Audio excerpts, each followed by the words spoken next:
You know, when you and I were talking just before we got started, Saul was telling me about the experience labs and his aspiration that they enroll us in a future that we don't yet know, and how they could get us comfortable with things like changes in healthcare or cities and new forms that we don't yet see. And then Saul said the most peculiar thing to me. He said, I envision these labs as a World's Fair. And I'm thinking, that's strange. We haven't had one in the United States in 30 years. Saul couldn't possibly be old enough to go to a World's Fair, and yet here is this forgotten form that still somehow excites us, enlivens us, and holds possibility. And in an era of mobile and internet everything, what is there about this immersive form that can let us touch the future and also experiment with it? Well, I was interested in that. Turns out the greatest of all American World's Fairs was the 1939 World's Fair in New York, and nobody sold tomorrow like they sold tomorrow in 1939. It was one of the great acts of packaging of all time. It was the birth of modern design, of consumer culture. It was the source of our visions about what our cities are like now. It's where General Motors rolled out the highway system and the idea that we would all move to the suburbs because the government was moving that whole concept around us then. We were introduced to all of these things, and it was like a canvas like no other. General Motors was the kind of star of the fair as they laid out their vision for the future of the world of 1960. And we yearned to see the future back then because the present wasn't so hot. It was towards the end of the Depression. People wondered where the jobs were coming from, and this kind of thing that was palpable was held out for all of us. Now, there's the Futurama. Back then, we took the future sitting down. Like all kind of innovation back then, we were consumers and they were the producers. NBC had its audience, newspapers had their readers, and in the GM Futurama, we sat down and saw 1960.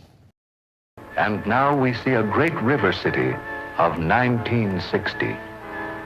Here is an American city replanned around a highly developed, modern traffic system. On all express city thoroughfares, the rights of way have been so rooted as to displace outmoded business sections and undesirable slum areas whenever possible. A vast circular airport is close to the city with a giant dirigible hangar, so that it can be turned easily to meet any wind direction. It is resting in a pool of liquid. You know, that vision that was laid out was anything but the city as jazz and cacophony and people kind of co-creating. It was kind of that darker one of we should move off to the suburbs because that was the top-down vision of the day. But the fair itself was also immersive, exciting, called Emerald City. It lit up at night. It did all of these things to create a great experience. And as John McPhee wrote of the later 1964 World's Fair, he said, it returns to the child's eye the retinas of men. And this notion of turning a city into a laboratory was actually explicitly laid out by the man who we know as the 20th century's greatest storyteller, Walt Disney, who in 1965 laid out his vision of Epcot, not just as an amusement park, but as a city, as a laboratory.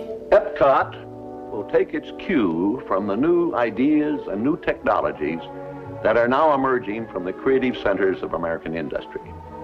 It will be a community of tomorrow that will never be completed, but will always be introducing and testing and demonstrating new materials and new systems.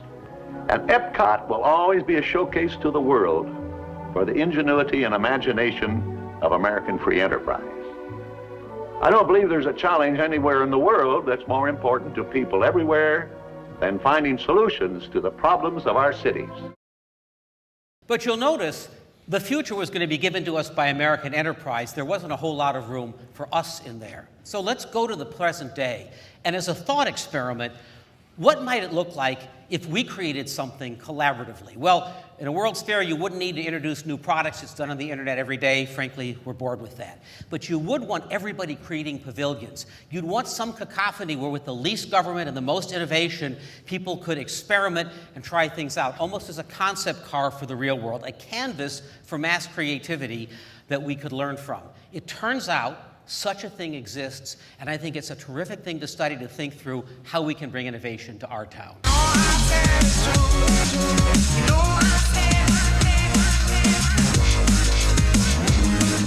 The place is an idea. That's so powerful and so alluring that people will go to the worst place in the world just to get a little taste of it. You know, the Burning Man Festival in Nevada brings 60,000 people a year, and what's created is about the same size as a World's Fair, and it has almost exactly the opposite rules. In Burning Man, there are 10 principles. So one of them is you have to participate. There's no observers, the opposite of a World's Fair. Another is immediacy. It has to happen right now, and you have to create it right there. It's such a powerful thing that it's also a great statement for the role of art and ingenuity in our society, because it completely appreciates all of that. I got so interested in this that I did a conversation with a number of people at the Aspen Institute, including John Seeley Brown, looking at how this innovation can apply. How do you actually get to reframe the world? How do you reframe your own understanding of that world? And bang, what you get back to is art is a technique to help us see differently.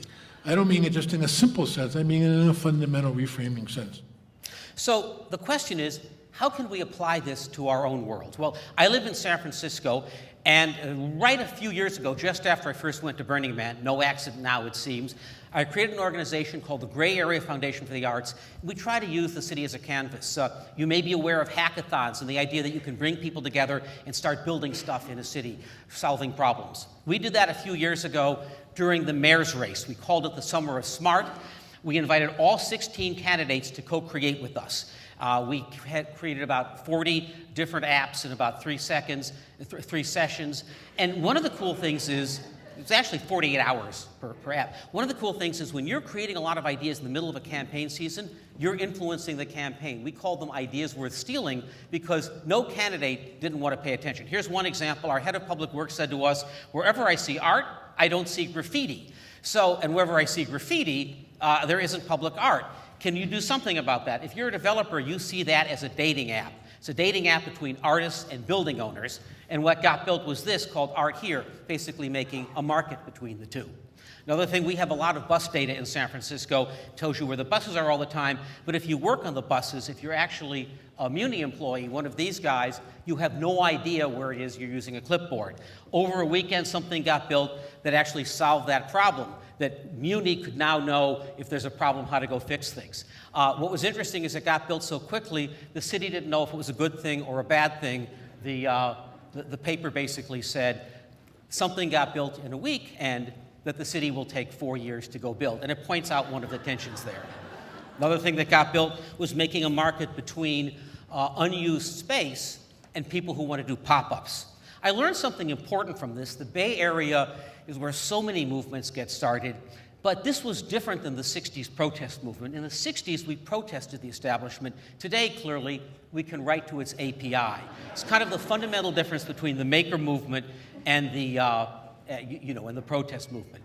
You can use lots of talent to get this stuff done. That's one of the secrets. The next design challenge was, can you affect the physical city, not just the information layer? This is the 5M project. 4 acres is being redeveloped in the middle of downtown. And the question is, how creatively can it be used? And it turns out more creative if citizens are engaged in creating ideas. So city planning and the real estate people said, let's open this up to kind of a free-form competition. We called it the Urban Prototyping Festival. We let them have access to the best technology and maker equipment. A bunch of things came out, all of which are fun urban explorations. For example, you can't put a car in a parking spot, but it turns out there's 10 miles of parking spots you might be able to turn into gardens. Could we turn our kind of streets into things that are musical instruments, like the film Big? This is one thing that was built. You touch it, and it's your heart rate throughout the city. This actually touched Mayor Menino in Boston, and this project has been deployed throughout Boston. The mayor says it encourages our city to take a moment to slow down amidst the rush of the city and reconnect with themselves, literally listening to their own bodies. So it's a really interesting case of jazz in a city kind of influencing the city. Other work was done in kind of dangerous intersections. How can you light them up? And the Wall Street Journal did kind of a lovely comment on this. They said, amateurs to the rescue. That's the good news. Here's what I think the difficult thing is. All of this is innovation at the edges. It's what Saul talks about when he says we're kind of doing incremental things. There are bigger changes to be made, and when that happens, we sometimes run into a buzzsaw. Here's one of my heroes, Rajiv Bhatia. He's a public health official in San Francisco, and he took all sorts of open data, like transportation data and housing data, turned it into a health index and used it as an advocate to bring about change in the city, to basically say if it's not healthy enough, it has to be better. Over a 2 or 3 year period, we tested and evaluated about 300 measures and eventually settled on about 100 measures of a comprehensive, healthy, equitable, sustainable city. This is now called the Sustainable Communities Index. The first time you bring it, there's a fight. It's like, oh my God, you're telling me what to do, or, you know, you are anti-development, you're anti-progress, you're a terrorist. You know, I mean, it's like all this really, you know, hostility. But eventually what happens is they go, okay, you're right. There is a solution, right? It's not like the world will end. We can build this project. We've been also successful in looking at particular deficiencies in San Francisco, like where are the air pollution hotspots and where are the traffic injury hotspots, and focusing city attention on those hotspots. We have a map of high injury corridors, where there's 5% of the city streets that represent 55% of the serious and fatal injuries. So Rajiv has done an amazing job with this index. People around the world think, what a great way to take data and become an activist. But what's happened to Rajiv? He's actually being run out of office, because it turns out when you mess with the city and you learn stuff, you can build enemies. He took restaurant inspection data and fed it to Yelp, and now the restaurant inspectors are like, suddenly it's transparent. People see how lazy we are or not, or how we're doing our job. The housing people got upset. So it turns out it's not sustainable for him to necessarily do this inside of the city. Articles have been written that you can't hack yourself to success. And I think what this points out in this movement is we are literally in the crossing the chasm phase of this civic innovation movement, where things are stalling out and we actually have to start thinking of new forms and new institutions.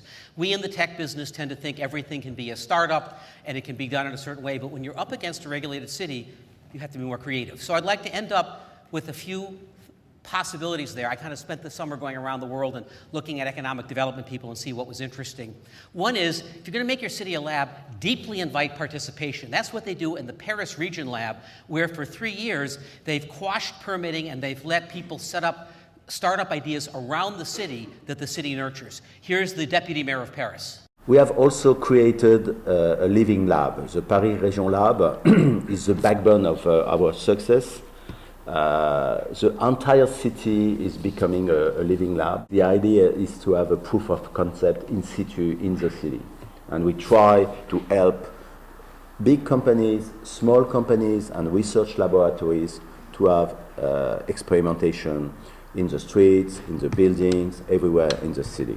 This is the cartography of all the experimentation we have already launched in Paris. I think we have more than 100 experimentations which have been launched since 2009. For example, this is our smart connected furniture call. The call for proposition was in 2011. We have given a very wide latitude to the innovators to make proposals. It was totally open. And we provide space for experimentation, 1 year of experimentation, and now you have 40 projects experimented all over Paris, like this different kind of project. It's not a surprise that places that like government more are doing this, but it's really about setting up quasi-government organizations that can pull this kind of stuff off. Another thing is, we have a lot of planning organizations in our cities. Maybe we need more doing organizations. Catapult Future Cities in UK is bringing together a center of expertise to both build stuff and study it. And I think they've learned something from the parliamentary system in England, which is the loyal opposition always has a plan ready to go. In a city, that plan ready to go can actually be alternatives that are being built right now, pushing the city on the innovation front. By the way, they're hiring all of these people, so you can see there's a lot of innovation there. And finally, I think there's some municipal finance jujitsu. There are boring old forms of municipal finance that if we in tech figure them out, we can work wonders. For example, every city has a business improvement district. That's where local small businesses tax themselves and they can pay to clean the streets or sweep, or in this case, water the plants here in Providence. In San Francisco, we're looking at green benefit districts where a lot of the infrastructure that a city will never get to can be sourced locally by a group paying for it, by kind of taxing a small little region, like a neighborhood, flying under the radar of the city, being able to make much more lean decisions. And it turns out you can also do this for a social cause. Now proposed is the first child care improvement district. So for all of downtown, we don't have enough child care in San Francisco. And the reason is, it's what economists call a good with externality. It's incredibly valuable for all of downtown for parents to be nearby. 38% of all absenteeism has to do with parents not being nearby. But it's not really worth it for each parent to kind of pay for that. It's the classic thing on a supply-demand curve that there's more demand when you bring everybody into it. Well, with this new district that's being proposed and that we're looking at now, using existing laws, the downtown area can vote for that, and for like only 28 cents a square foot more, we can bring in about 2,700 more childcare, pay for the whole thing, and fundamentally change the character of the town by using that new mechanism. This is what it'll look like. So let me leave you with this thought. What we're involved in is really a movement here. This next World's Fair, this canvas, is really the one that we create ourselves. Obama said we are the ones we are waiting for, and that's certainly true locally. I'm left with kind of two influences who have never appeared on a slide before. Maybe after today they never will. I refer, of course, to King and Moses. Dr. Martin Luther King, because this civic innovation movement isn't really a tech movement, it's really a justice movement. It's about using our values of openness and connection to bring about a better city, and we have to set heights and organize and actually bring about change. And that is kind of what pulls us out of just being a tech movement.